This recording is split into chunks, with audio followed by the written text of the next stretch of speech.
Rockefeller co-founded the company Standard Oil in 1870. Tragedy began to haunt the family in 1951, however, when Winifred Rockefeller not only ended her own life, but also the lives of two of her children. A decade later, Michael Rockefeller met an untimely end while on a trip to New Guinea. Rumors persist that after nearly drowning during a canoeing trip, cannibals attacked and ate him.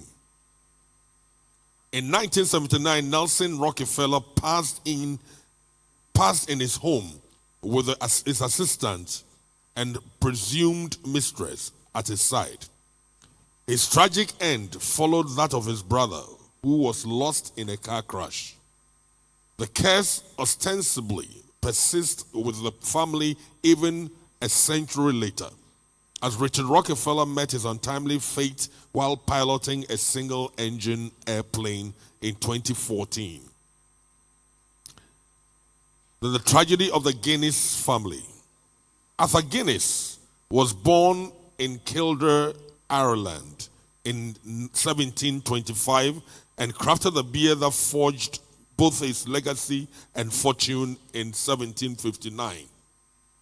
After he married, Guinness and his wife had 21 children, 11 of whom tragically never reached adulthood. Whispers of a curse surrounding the Guinness family began when members began suffering from addiction and perishing in unusual ways. Some of Guinness's grandchildren fell into alcoholism or were committed to psychiatric institutions. In 1944, extremists killed Guinness's descendant, Lord Mohn. In 1966, Tara Brown, the 21-year-old heir to the brewery, was in a fatal car crash. In 1978, Lady Henrietta Guinness jumped off a bridge.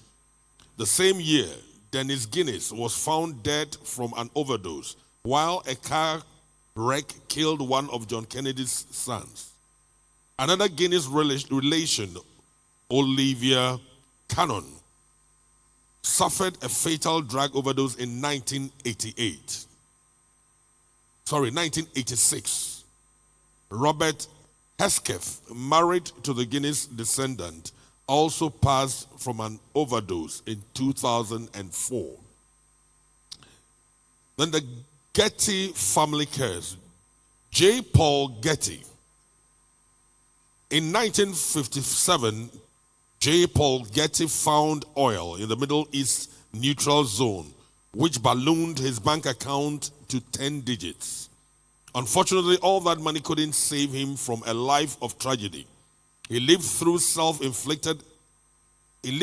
self-inflicted end of his oldest son and the overdose of his daughter-in-law. Further, Getty's grandson, J. Paul Getty III, was kidnapped as a teenager by Italian gangsters in 1973. In 1981, a drug overdose and stroke left Getty III partially blind, paralyzed, and unable to speak. The alleged curse reared its head again in 2015 when Andrew Getty, another grandson, died mysteriously. Then we look at the Aristotle Onassis family curse. President John F. Kennedy's widow, Jacqueline Kennedy, found herself in yet another ill-fated clan, this time by way of marrying Aristotle Onassis. With the world still grieving over the loss of JFK from his 1963 assassination, Jackie's married to the Greek shipping magnate in 1968 enraged America, with the New York Times declaring, "The reaction here is anger, shock, and dismay." According to the New York Times, in 1973, the businessman's son, 24-year-old Alexander, died in a hospital in Athens after a tragic plane crash. Aristotle went from calling his wife the widow to calling her the witch. Per time, deeply superstitious, he blamed her for the loss that broke his heart. After Alexander's death, the Onassis family spiraled. In 1974, still racked with grief over her son's death, Aristotle's ex-wife, Athena, that is Tina Livanus, died of a suspected overdose of barbiturates, according to the Vanity Fair. Only a year later, Aristotle passed away from pneumonia. Both of them lost the will to live after Alexander died, recalled an Onassis relative, Marilina Patronicola, to Vanity Fair.